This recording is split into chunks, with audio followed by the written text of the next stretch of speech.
Chapter 13, Bouncing Berkway. It was time to tell Gram and Gramps about Mr. Berkway.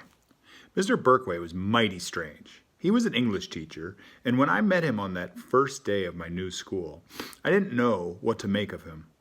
I thought he might have a few squirrels in the attic of his brain.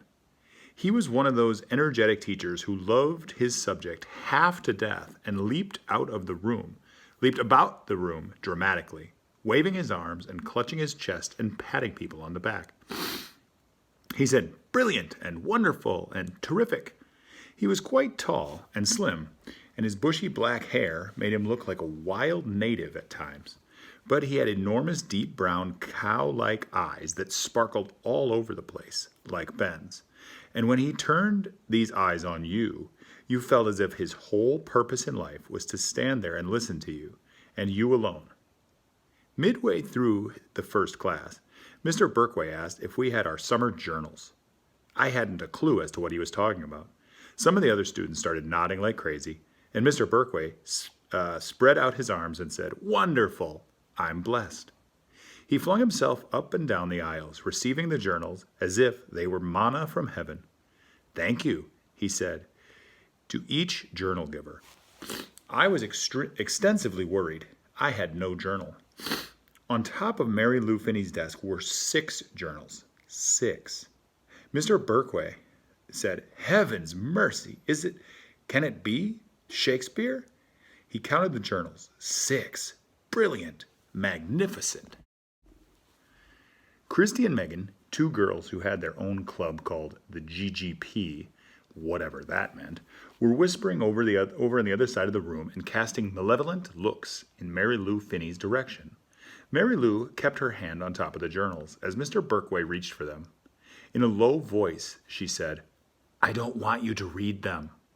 "What?" Mr. Berkway boomed. "Not read them?" The whole room was silent. Mr. Berkway scooped up Mary Lou's journals before she could even blink. He said, "Don't worry, your thoughts are safe with me." "Brilliant, thank you." Another girl, Beth Ann, looked as if she might cry. Phoebe was sending me little messages with her eyebrows that indicated she was not too pleased either. I think they were all hoping that Mr. Berkway was not actually going to read these journals. Mr. Berkway went around the whole room snatching people's journals. Alex Cheevy's journal was covered with basketball stickers. Christy's and Megan's were slathered over with pictures of male models. The cover of Ben's was a cartoon of a boy with a normal boy's head, but the arms and legs were pencils. And out of the tips of the hands and feet were little bits of words. When he got to Phoebe's desk, Mr. Berkway lifted up her plain journal and peeked inside. Phoebe was trying to slide down in her chair. "I didn't write much," Phoebe said. "In fact, I can hardly remember what I wrote about at all." Mr. Berkway only said, "Beautiful," and moved on.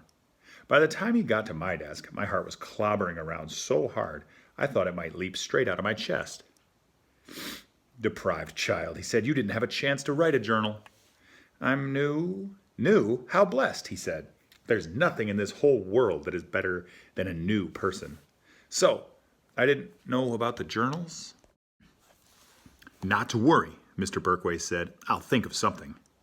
I wasn't sure what that meant. I thought maybe he would give me a whole lot of extra homework or something. For the rest of the day, you could see little groups of people asking each other, "Did you write about me?" I was very glad I hadn't written anything.